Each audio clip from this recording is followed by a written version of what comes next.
Ven-Allen, Lubin. Need water or you good? I'm good, thank you, though. You need water or you good? Thank you. General comment. You don't like comments. I'll ask two questions. I'll ask two questions to you, then we'll go to the players, and then we'll let them go. That's fine. Okay, we'll start with a couple of questions for Coach Davis, then we'll take questions for the players, let them go back to the locker room, and finish up with Coach Davis. First question, front row.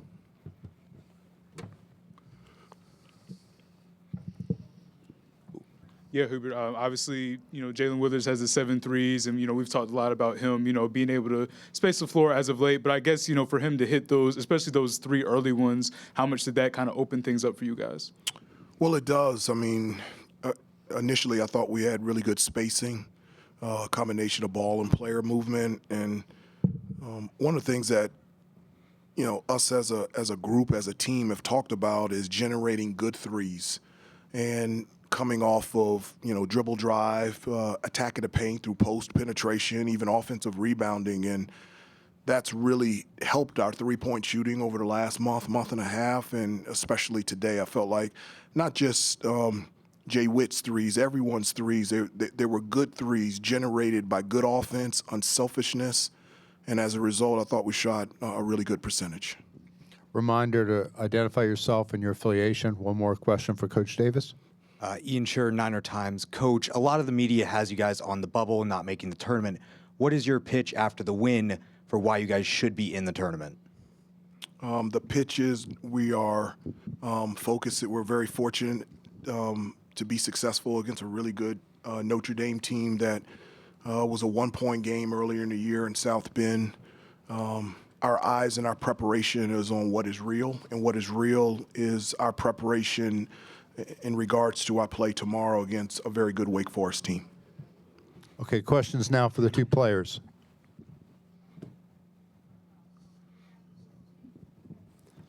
RJ, Bradley Winterling with 3304 Sports. You guys had 19 assists on 28 made shots today. Do you feel like ball movement was sort of a big component for you guys? Yeah, it was a huge component for our success in today's win. I think we did a good job of kind of just like Coach Davis said, penetrating and finding open guys, and that's how we were able to shoot a good percentage from 3. And when you have that type of basketball, especially like in the first half, when we had the example of there was like a closeout drive, we hit Jay Witt hits Seth, and Seth hits me, and I hit Vin. Like that type of ball movement is winning basketball. So, and at the same time, we're having fun with it. So, when we have 19 assists and as a team, I mean that's huge. So we're gonna continue to share the ball and move forward to tomorrow. Middle aisle. Bob Holliday, WRL.com. Ven-Allen, you had an all-around game today with offensive rebounds, assists, stuffs, jump shots. Tomorrow you go against the Wake Forest team that is a little bit bigger in the interior. Talk about the challenge of going against Efton Reed and his mates. Yeah, with his size and just athleticism, I think it will be very challenging for me to, get some shots around the rim. I just know that, my teammates are going to continue to find me and just trust me in those areas in our offense and, just to continue to build confidence and just knowing I can score around the rim. Back of the room. Michael Coe, WCHL, chapelboro.com. For both RJ and Vin, this will be the first time that you guys have played back-to-backs since Maui. What differences are there in the recovery process versus based on a normal schedule? Yeah, I mean, it's a quick turnaround. So, we'll get out of here after we finish interviews, get something to eat, and then recover because we play tomorrow, and we got to make sure our bodies are healthy and, full of energy. So, but I think that's the great thing about a tournament, just have these quick turnarounds and be able to play the next game. So, yeah. Ben.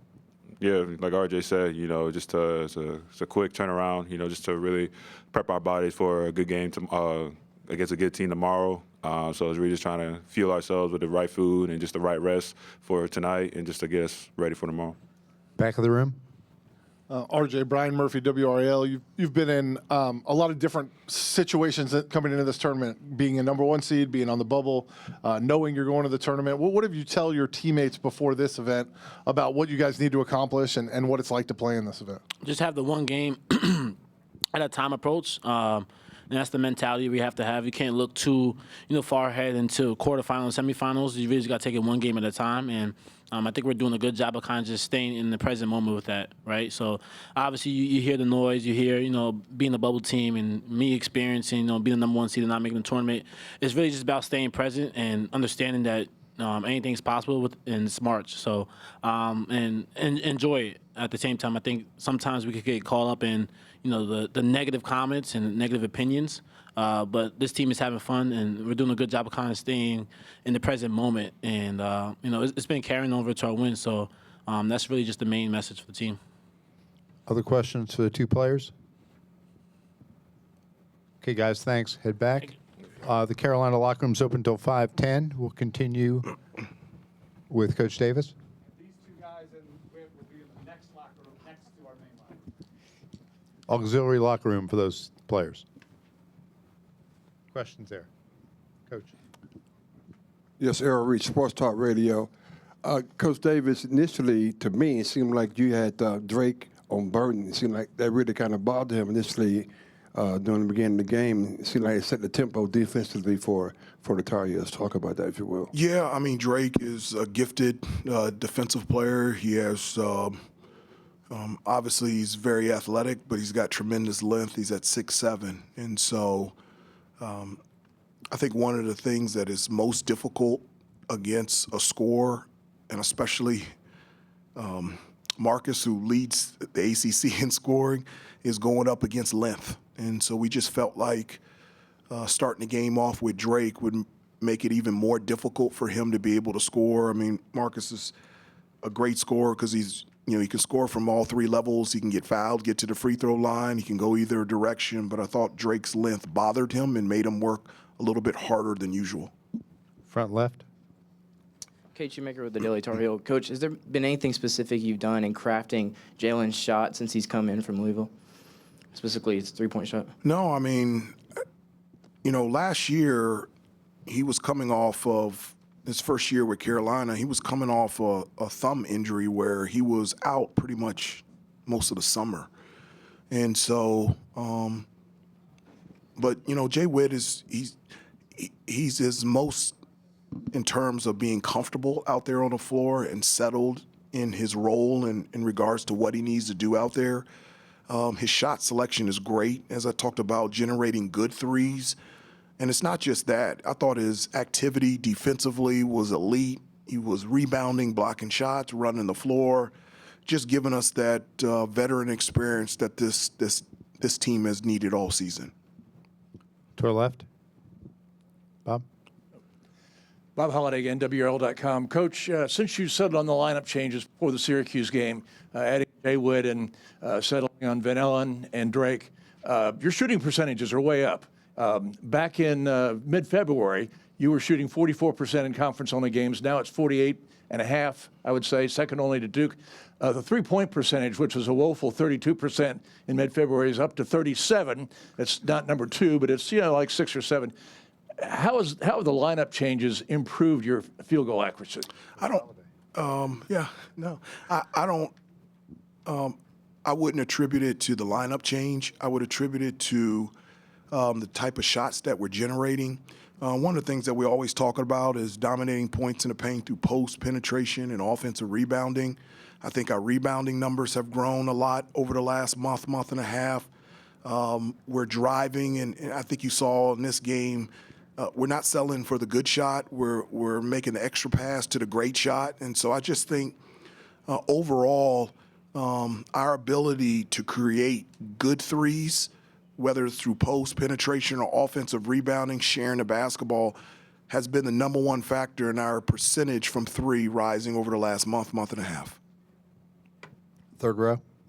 Yeah, Aiden Stepanski with the Daily Orange. Elliott had 10 assists today. How important is his facilitating to kind of unlocking how great your offense can be at this time of the year? No, it's huge. I mean, Elliott he's gifted in regards to being able to find open teammates. He's our best penetrator where he can break down a defense anytime he wants to, not only create for himself, but create for his teammates. And when he's making the simple, easy play, for him, For everyone else, it's elite. And I thought he did that for the most part. So I think it was a couple lobs that he threw up. But when he keeps it simple, I think he's one of the best distributors in the country. Any other questions for Coach? Take two more. Looking ahead to Wake Forest tomorrow, you had a tough battle with them in Winston-Salem. What makes their defense challenging to attack? Well, I think one of the things is they're really good individual defenders. You know, they can guard the ball. They take pride in their individual one-on-one matchups. They have clearly, as a team, identified for them to be successful, they have to be good on the defensive end, and they've got athleticism and length. They do. And so they make it tough to be able to get consistent, good shots, high percentage shots on the offensive end. And so we're looking forward to the challenge tomorrow afternoon and understand Wake Forest is a very good basketball team. Last question for Coach.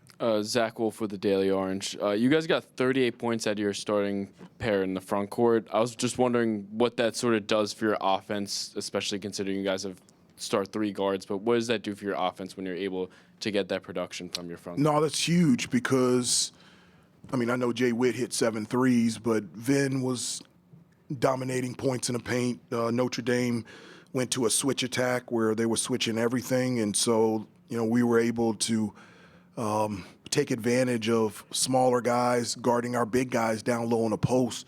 But to Ven's point and Jay Wash's, just their ability to hold off, to be able to be strong around the basket and be able to finish. When you can have that versatility offensively of being able to score beyond the 3 and also points in the paint and be able to get to the free throw line, that makes you really efficient on the offensive end. And then go along, we had less than 10 assists, and that's something that's always been a goal for us to have less than 10 assists each game. Okay, thanks, Coach. Thank you. See you tomorrow. See you tomorrow.